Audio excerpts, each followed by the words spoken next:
to die for this country. Lalaban kami rito, hindi kami hihinto rito. Yes, sir, mag-ingat po kayo, mukhang positive ang threat. How would you feel? Diba? Nilagay ng mga pondo doon obviously, election fund ang ginawa doon sa GAA 2025. Ginawa nila. No less than the president, sabi niya, is a different animal. I don't fear for my safety. Sanay naman ako dyan. I just fear for the safety of my family. Ituloy mga katropa, kung ikaw ay bago pa lang sa aking YouTube channel, huwag po nating kalimutan mag-subscribe at paki-click na rin ang bell icon mga katropa.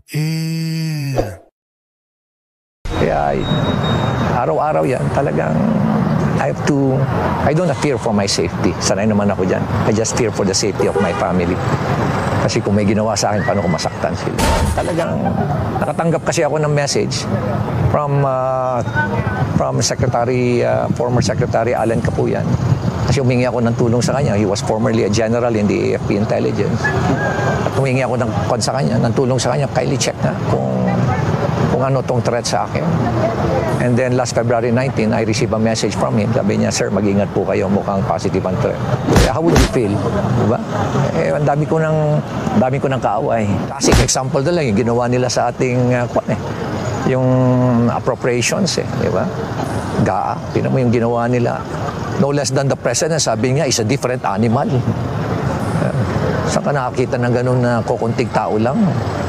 Mga lawmakers lang, sila lang nag-usas para binago yung buong bicameral, yung NEP. At kita mo yung mga nilagay na mga pondo doon obviously election fund ang ginawa doon sa GAA 2025. Hindi na sila nahiya. Ang kakapal ng mga mukha nila. Ang dami-dami na nga nilang ninakaw. Lalaban kami rito. And galing naman ako sa gera, so kaya ko naman. I'm willing to die for this country. Lalaban kami rito, hindi kami hihinto rito. Ikipaglaban.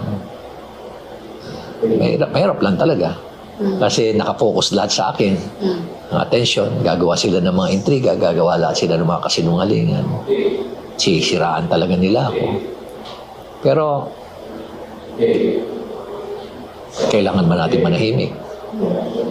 Tatahimik ba tayo?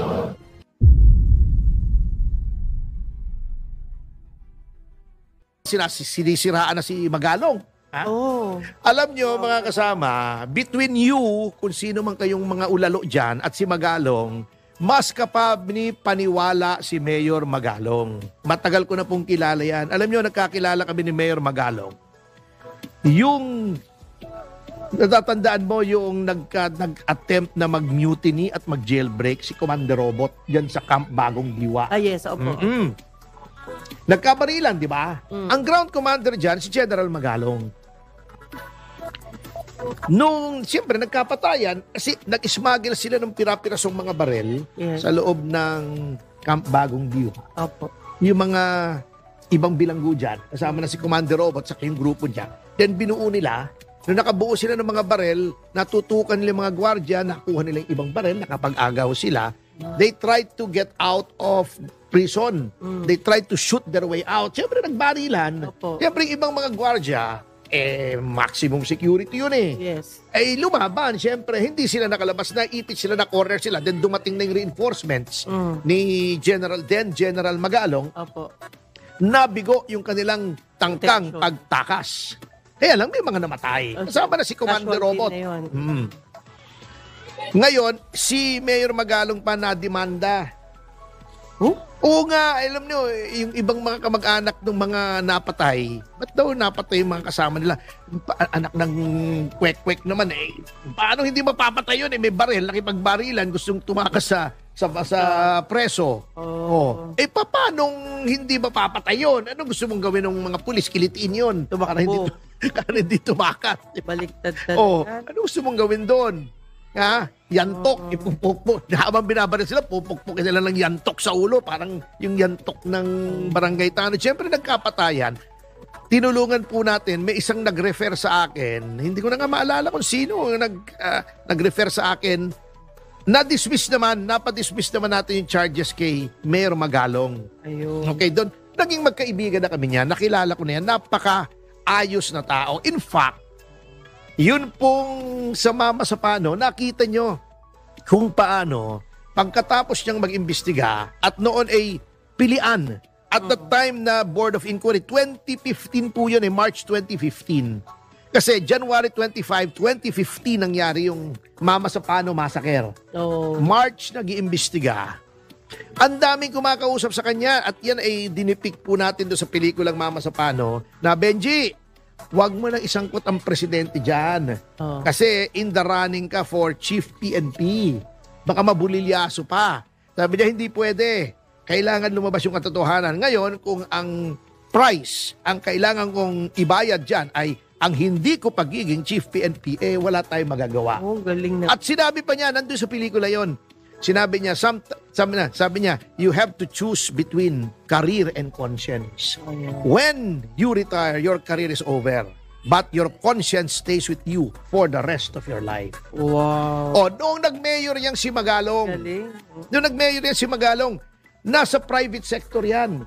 Ang kinikita niya kada buwan sa pribadong sektor ay 10 ulit ng kikitahin niya bilang mayor ng Baguio. Siyempre, alam naman gobyerno, napakalitang sweldo. Opo. Pinili niya mag-mayor ng Baguio. At mukhang mahal naman siya roon. Kasi nung una, independent yan. Ang kalaban niya, yung mga dambuhala, yung mga well-entrenched na mga politiko sa Baguio. Biro niyo, newcomer siya. Wala siyang partido, wala siyang ticket. Galing ah. Natalo niya. Nung pangalawang beses, ganun din, ang laki ng mga kalaban niya. O, panalo na naman siya. Mahal na mahal siya ng mga taga Baguio kasi walang corruption doon. Ayun. Kaya pag nagsalita si Mayor Magalong tungkol sa corruption at dinidenounce niya, sasampalin ko yung nagsasabing hindi totoo kasi walang mapapala si Mayor Magalong. Hindi naman po siya tumatakbong senador sa oposisyon. Hindi naman siya tumatakbong presidente. Re-electionist siya na mayor. Ayun. Bakit niya sisiraan ang mga kongresista kung hindi totoo? Kung hindi concerned lang siya at nakokonsensya lang siya. Dahil, anong mapapala niya politically? Dahil hindi na niya matiis ang corruption. Ayun. At bilang isang mabuting tao, katungkulan naman ng bawat mamamayan, lalo na ng isang public official, to speak out against corruption. Yun eh. Okay, mga nang lalait kay Mayor Magalong, mahiya naman kayo sa buto nyo. Hindi sa buto, O sa buto nyo. Mahiya naman kayo. Yun, kumpara doon sa tao, kung sino man kayo, wag lang santo kayo, wala kayo pagdating sa linis ng budhi, sa linis ng panunungkulan. Yun.